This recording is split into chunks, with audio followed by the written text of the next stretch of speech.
शांति। मीठे बाबा के मधुर अनमोल महावाक्य। आज बाबा कहते हैं बच्चों, तुम्हें सेवा की तात लगनी चाहिए। सेवा ही बहुत ही, बाबा कहते हैं सेवा की बहुत आवश्यकता है। तो फिर बाबा ने बताया कि बड़े बड़े मंदिरों में जाके उनको पूछो। फिर बाबा ने बताया कि भले सफ़ेद कपड़ों में नहीं, लेकिन वेश बदल कर जाओ और उनको पूछो कि मंदिर ये क्यों बनाए हैं। इस तरह से बाबा ने आज बताया बच्चों, तुम खुद को देखो कि आत्मा अभिमानी कहाँ तक बने हैं, दैवी गुण कहाँ तक धारण हुए हैं। तो आइए आज फिर से अभ्यास, ध्यान, तन मन परमात्मा के पास और संपूर्ण प्राप्ति के अधिकारी बनेंगे। तो अपने भ्रुकुटी भाल पर विराजमान हो जाइए। मन बुद्धि एकाग्र। आज है 22/11/2022। प्रातः मुरली मधुबन से। महावाक्य है, मीठे बच्चे, पुरुषार्थ कर सर्वगुण संपन्न बनना है, दैवी गुण धारण करने हैं, देखना है मेरे में अब तक क्या क्या अवगुण हैं। हम आत्मा अभिमानी कहाँ तक बने हैं। प्रश्न है, सरिसिबल बच्चों की बुद्धि में अब कौन सी तात लगी रहनी चाहिए। उत्तर है, मनुष्य को देवता कैसे बनाए, कैसे सबको लक्ष्मी नारायण राम सीता की बायोग्राफी सुनाए, यह तात बच्चों में लगी रहनी चाहिए। लक्ष्मी नारायण के मंदिर में लक्ष्मी नारायण के मंदिर कितने सुंदर बनाते बाबा। हाँ, तो लक्ष्मी नारायण के मंदिर में भवरूपी बन वेश बदल कर टिप टॉप होकर जाना चाहिए। उनके पुजारियों से व ट्रस्टियों से अलग समय लेकर मिलना चाहिए। फिर युक्ति से पूछना है कि आपने यह जो मंदिर बनाया है, इनकी जीवन कहानी क्या है। युक्ति से बात करते उन्हें बाप का और स्वयं का और ड्रामा का परिचय देना चाहिए। गीत चला है, हमारे तीर्थ न्यारे है। ओम शांति। गीत का अर्थ बहुत भारी समझाया है।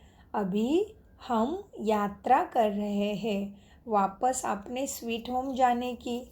हम अभी 84 जन्म पूरे कर वापस जा रहे हैं। यह कौन कहते हैं। ब्रह्मा मुख वंशावली ब्राह्मण कहते हैं। तुम कर्मयोगी तो हो ही, धंधा दौरी आदि भी कर्म है, नींद भी कर्म है, कर्म तो करना ही है। तुम जब इस यात्रा पर बाप की याद में रहेंगे तो देवता जैसे बन जाएंगे। मन मना भव का अर्थ ही है मामेकम। याद करो तो तुम मनुष्य से देवता बन जाएंगे। मन मना मतलब मन किसमें मना लगा रहे, मन आत्मा का मनमानी नहीं करे, मन परमात्मा में लगा रहे। तो बाबा कहते हैं बच्चों, देवताएं भी भारत के मनुष्य ही थे। सिर्फ उन्हों के चित्र दिखाए जाते हैं कि ऐसे होकर गए हैं। भारत में लक्ष्मी नारायण होकर गए हैं। भारत में बहुत मंदिर बनाते हैं। ऐसे और कोई राजा आदि नहीं हैं जिनके मंदिर बने हैं और मनुष्य बैठ उन्हों की महिमा गाते हैं। लक्ष्मी नारायण, राधा कृष्ण, राम सीता सबकी महिमा गाते हैं। सबसे जास्ती महिमा है लक्ष्मी नारायण की। वो 16 कला संपूर्ण और वो राम सीता 16 कला वाले। ये बातें अभी तुम समझते हो और तुम फिर ऐसे बन रहे हो। उन्हों को भी कोई ने ज़रूर ऐसे बनाया होगा। बाप ने ही संगम पर कर्म अकर्म विकर्म की गति को समझाया है, देवता बनाया है। भारतवासी देवताओं की महिमा गाते हैं। क्या गाते हैं देवताओं की महिमा। आप सर्वगुण संपन्न, 16 कला संपूर्ण, संपूर्ण निर्विकारी, मर्यादा पुरुषोत्तम, अहिंसा परम धर्म, ऐसे देवताओं की महिमा गाते। लेकिन अपने को ऐसे देवता नहीं समझते। भारत के महाराजा महारानी होकर गए हैं। उन्हों में दैवी गुण थे, इसीलिए उन्हों को देवता कहा जाता है। हाँ, बाबा कहते थे तो मनुष्य ही, फिर भी देवता कहलाए। क्राइस्ट, बुद्ध आदि भी मनुष्य ही थे। मनुष्य की ही यह दुनिया है। लक्ष्मी नारायण का मंदिर भी मनुष्य ही बनाते हैं।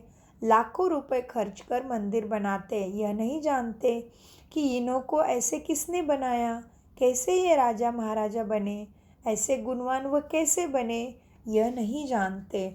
ऊपर से उनके सामने जाके कहते हैं हम अपने को पापी नीच क्यों कहते हैं। यह तो बहुत फर्क हो जाता है। सब एक ही देश भारत में के रहने वाले, वह भी मनुष्य, हम भी मनुष्य, परंतु उन्हों की सीरत देवता जैसी है और इसी दुनिया के मनुष्य की सीरत असुर जैसी है। यह भी आदत पड़ गई है। मंदिरों में जाकर महिमा गाते हैं, है तो वह भी मनुष्य ही। बाबा कहते देवता भी क्या है, मनुष्य ही है, परंतु उनमें दैवी गुण है, हमारे में आसुरी गुण है। गोया हम आसुर हैं और वो देवता है। कहते हैं आसुर और देवताओं की लड़ाई लगी। अब देवताएं हैं स्वर्ग में, आसुर हैं नरक में।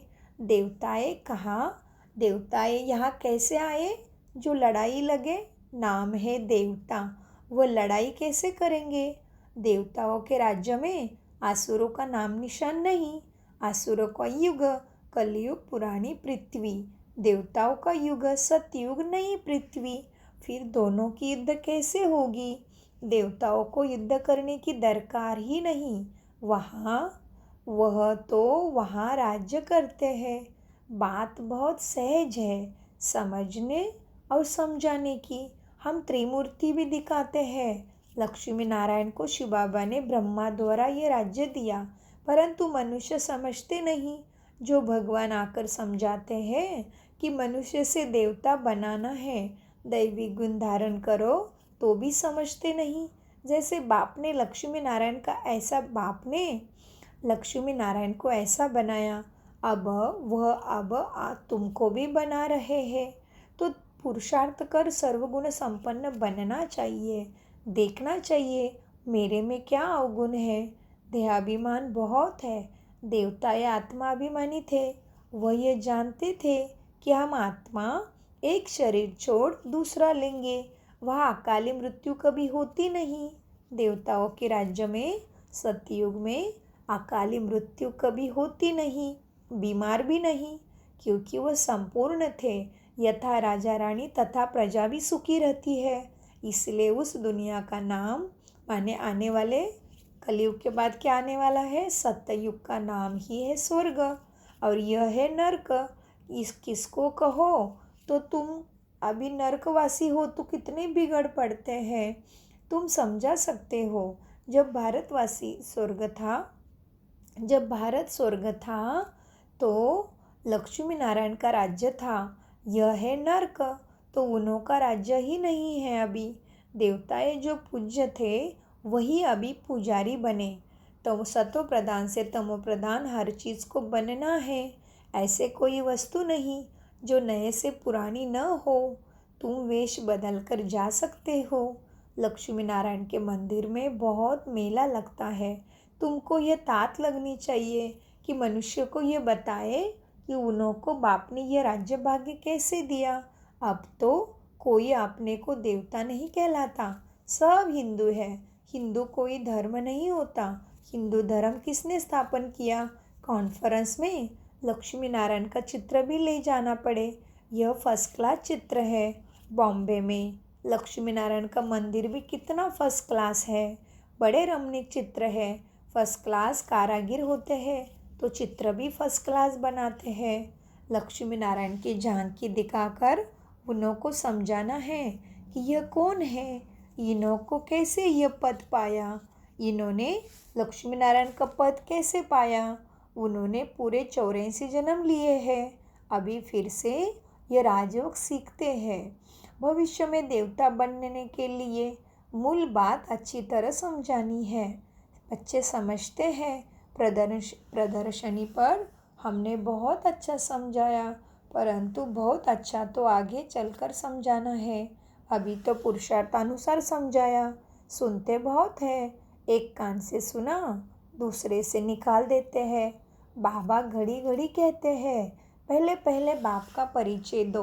बाप ने ही स्वर्ग बनाया था। ये लक्ष्मी नारायण के चित्र खड़े हैं। हम यह बनने का पुरुषार्थ कर रहे हैं। प्रजापिता ब्रह्मा है, शिव बाबा का बच्चा। ब्रह्मा को भगवान नहीं कहेंगे, वह तो भगवान की परमात्मा की रचना है। इन देवी देवताओं को राज्य भाग्य हेवनली गॉडफादर ने दिया ब्रह्मा द्वारा। अभी शिव बाबा ब्रह्मा द्वारा राज्य स्थापन करते हैं सुख शांति का। हम कहते हैं शिव भगवान वाच ब्रह्मा द्वारा, वो हमको पढ़ाने वाला है। इस पर जोर देना है। वो भी भपके से, ढेर बीके हैं, तो नशा से कहना चाहिए कि मैं बीके शिव बाबा का पोत्रा हूँ। शिव बाबा से हमको वर्षा मिलता है। ब्रह्मा द्वारा हमको राजयोग सिखा रहे हैं, हमको अडॉप्ट किया है। हमको शिव परमात्मा ने क्या किया? अडॉप्ट, स्वीकार किया है। शिव बाबा तुम्हारा भी दादा है। प्रजापिता ब्रह्मा के तुम बच्चे हो, सिर्फ हम जानते हैं और वर्षा भी लेते हैं। तुम नहीं जानते हो। हम तुमको परिचय देते हैं, परंतु किसी के भाग्य में नहीं है तो नहीं समझेंगे। बाबा कहते किसी के भाग्य में नहीं है तो समझते नहीं हैं। हमको भी देवता बनाते हैं, शिव जयंती मनाते हैं। ये भारत परमपिता परमात्मा का बर्थ प्लेस है। बहुत फखुर से चलना चाहिए। सर्व का सद्गति दाता एक बाप है। भारत उनका बर्थ प्लेस है। अब वह बाप फिर आया हुआ है, जयंती मनाते हैं, परंतु वह कब और किसके तन में आता है यह नहीं जानते। जरूर ब्रह्मा के तन में आएगा, नहीं तो राज्य भाग्य कैसे दे, राजयोग कैसे सिखलाए, ऐसे क्लियर कर समझाना है। तुम भी बाप से राज्य भाग्य लो। महाभारत लड़ाई सामने खड़ी है। अब बाप से अपनी भक्ति का फल लो। हम आपको राय देते हैं। आते बहुत है, शक्ल मनुष्य जैसी है, परंतु सीरत बंदर जैसी है। तुम समझाओ कि हम श्रीमत पर चलते हैं। इस यज्ञ में विघ्न पड़ेंगे। विष के कारण अबलाओं पर अत्याचार होते हैं। ब्रह्मा कुमारियों की निंदा इसलिए होती है क्योंकि विष माना विकार ही छुड़ाते हैं। इस पर मारामारी होती है। बाप ने कहा है, हाँ कौन है बाप? शिव पिता। कहा है काम तो महाशत्रु है, वो तो है ही। देखो काम की वजह से कितना दुख होता है। वास्तव में काम माना सर्व प्रकार की कामना भी।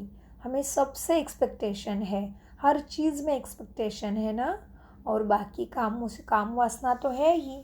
तो बाबा ने कहा काम महाशत्रु है। और अब आजकल बाबा कहते दूसरे नंबर में क्रोध है, उसको भी ख़त्म करना है। फिर बाबा ने कहा इस समय सब धर्म भ्रष्ट कर्म भ्रष्ट है, सब नरकवासी है। बाप आकर स्वर्गवासी बनाते हैं। अब पुरुषार्थ कर बाप से वर्षा लेना है। परमपिता परमात्मा पढ़ाते हैं, ब्रह्मा द्वारा भक्ति का फल दे रहे हैं। ऐसा निश्चय हो जाए तो फौरान भागे, परंतु विरला कोई भागता है। तुमको चित्र बहुत अच्छे बनाने चाहिए। इनके साथ त्रिमूर्ति झाड़ का भी कनेक्शन है। कई बच्चे बहुत अच्छी सर्विस करते हैं, दूसरे फिर डिससर्विस भी करते हैं। बाप जानते हैं यह सब कुछ होना ही है। नौकर चाकर आदि सब चाहिए। अगर ब्राह्मण बनना है तो श्रीमत पर चलो, किसको दुख मत दो। बाप का परिचय सबको देते रहो। बाप कहते हैं मैं कल्प कल्प के संगम युग पर भारत में ही आता हूँ, सर्व की सद्गति करता हूँ। मेरे पास तो सबको आना पड़े। तुम जानते हो सबका लिबरेटर और गाइड भारतवासी यह भारत में ही जन्म लेते हैं। बाप का नाम रूप बाप को नाम रूप से न्यारा और सर्वव्यापी कह दिया है। भारतवासियों ने ही ग्लानि करी है, उनका ही बेड़ा गर्क होता है। धर्म भ्रष्ट कर्म भ्रष्ट हो बने हैं, अपने को हिंदू कहलाते हैं। बाप सम्मुख कहते हैं तुमने मेरी कितनी ग्लानि की है, मेरी भी ग्लानि की। तुम भी पवित्र देवी देवता थे, हाँ, तो तुमने अपने धर्म की भी ग्लानि की। अब पवित्र बन पड़े हो। यही देवी देवता भारत के मालिक थे और भारत स्वर्ग था। यह तो सब कहते हैं। अभी कलयुग है, फिर जरूर चक्र रिपीट होना है। बाप कहते हैं, मैं कल्प कल्प दुनिया को नया बनाता हूँ। तुम लक्ष्मी नारायण के मंदिर में जाकर ट्रस्टी से मिल सकते हो। आजकल माताओं का मान कम है क्योंकि भीख मांगने वाली बहुत निकली है। तुम राखी बांधने जाती हो तो वह समझेंगे भीख मांगने आई है, कह देंगे फुर्सत नहीं है, भगाने की कोशिश करेंगे। सफ़ेद वस्त्रधारी भी बहुत निकले हैं। इसे सफ़ेद वस्त्रधारी भी बहुत निकले हैं, इसलिए बाबा समझाते हैं। हाँ, सफ़ेद वस्त्रधारी माना दूसरे संस्था में भी सफ़ेद वस्त्र पहन के कार्य करते हैं, इसलिए बाबा कहते सफ़ेद वस्त्रधारी भी बहुत निकले हैं। इसलिए बाबा समझाते, बच्चों बहुरूपी बनो, टिप टॉप होकर जाओ, मोटर में चढ़कर जाओ, युक्ति से बात करो। हमने सुना है आपने लक्ष्मी नारायण का मंदिर बनाया है, हम आपका दर्शन करने आए हैं, भला आपको मालूम है? देखो बाबा कितना सिखाते हमें छोटी छोटी बातें। अगर किसी को ज्ञान देना है तो पहले उसको नशा चढ़ाओ, उसके अच्छाई की स्तुति करो। हाँ, उसको पहले अच्छे से उमंग उत्साह दिला और फिर अपनी बात करो, है ना। तो बाबा कहते हैं ना बच्चों, पहले धरनी बनाओ और फिर बीज डालो। तो बाबा ने आज कहा बच्चों जाओ और क्या करो, उनको कहो कि आप ज़रूर आपने बहुत सुंदर मंदिर बनाया, हाँ अच्छा लगा, तब हमारी दिल हुई चलो बनाने वाले का भी दर्शन करें। बाबा कितना प्यार से समझाना सिखाते हैं ना। तो बाबा कहते भला आपको मालूम है यही स्वर्ग के महाराजा महारानी थे लक्ष्मी नारायण। आप ज़रूर उनकी जीवन कहानी जानते होंगे, हमको भी थोड़ा परिचय दो। ऐसे पूछकर फिर उन्हें यथार्थ बात सुनानी चाहिए। सन्यासियों आदि को भी तुमसे ही मुक्ति का रास्ता मिलना है, उन्हें भी समझाओ, तुम्हारे बिगड़ तो उन्हों का भी कल्याण होना नहीं है। तो बाबा कहते तो इतना ज्ञान का नशा होना चाहिए। हाँ, सर्विस पर होगा इतना ज्ञान का नशा होना चाहिए। सर्विस पर होगा तो नशा भी रहेगा, ऐसे नहीं थोड़ी बात में अवस्था डगमग हो जाए। नहीं, गाया जाता है स्तुति निंदा में समान रहना चाहिए। लक्ष्मी नारायण को बाबा कितना याद करते हैं, क्यों नहीं याद करेंगे। बन रहे हैं ना। मनुष्य बहुत बड़े बड़े मंदिर बनाते हैं। लक्ष्मी नारायण का चित्र ऐसा हो जो देखकर सब खुश हो जाए। सारा दिन ख्यालात चलना चाहिए, कैसे जाकर सर्विस करें, जच कर भाषण करना चाहिए, लक्ष्मी नारायण की महिमा करनी चाहिए। ऐसी जगह जाना चाहिए जो बड़ों बड़ों से आवाज़ निकले तो अच्छा है। अच्छा, मीठे मीठे से खिलते बच्चों प्रति माता पिता बाप दादा का याद प्यार और गुड मॉर्निंग। रूहानी बाप की रूहानी बच्चों को नमस्ते। हम रूहानी बच्चों की रूहानी बाप दादा को याद प्यार गुड मॉर्निंग और नमस्ते। यहाँ पे बाप दादा माना शिव बाबा, और शिव बाबा का एक पिता का रूप और एक दादा का रूप भी होता है। माना दादाजी होते हैं ना, कितना प्यार करते पोते से, और एक होता है शिव बाबा और ब्रह्मा बाबा भाई के रूप में भी। तो बहुत ही सुंदर है ना गहराई नमस्ते में। तो चलिए धारणा के लिए मुख्य सार देखते हैं। ज्ञान के नशे में रहना है, निंदा स्तुति में समान स्थिति रखनी है, अवस्था डगमग नहीं करनी है। नंबर 2, सबको बाप का परिचय दे, लक्ष्मी नारायण की सच्ची जीवन कहानी सुनानी है, कल्याणकारी बन, सर्व का कल्याण कर, श्रीमत पर बढ़ते रहना है। वरदान, मैं शब्द की स्मृति द्वारा अपने ओरिजिनल स्वरूप में स्थित होने वाले देह के बंधन से मुक्त भव। वरदान का विश्लेषण है, एक मैं शब्द ही उड़ाने वाला है कि मैं आत्मा हूँ। मैं शब्द ही नीचे भी लाने वाला है कि मैं कहते कभी हम देह भान में आएंगे तो क्या होगा, नीचे गिरेंगे। तो बाबा कहते हैं मैं कहने से ओरिजिनल निराकार स्वरूप याद आ जाए, ये नेचुरल हो जाए कि मैं आत्मा हूँ। देह भान समाप्त हो जाए तो देह के बंधन से मुक्त बन जाएंगे, क्योंकि यह है यह मैं शब्द ही देह अहंकार में लाकर कर्म बंधन में बांध देता है। लेकिन मैं निराकारी आत्मा हूँ। जब यह स्मृति आती है तो देह भान से परे हो कर्म के संबंध में आएंगे, बंधन में नहीं। कर्म के संबंध में आएंगे, बंधन में नहीं। स्लोगन: निश्चय निश्चय निश्चित विजय और निश्चित स्थिति का अनुभव करने के लिए संपूर्ण निश्चय बुद्धि बनो। निश्चित विजय और निश्चित स्थिति का निश्चित विजय और निश्चित स्थिति का अनुभव करने के लिए संपूर्ण निश्चय बुद्धि बनो। ओम शांति।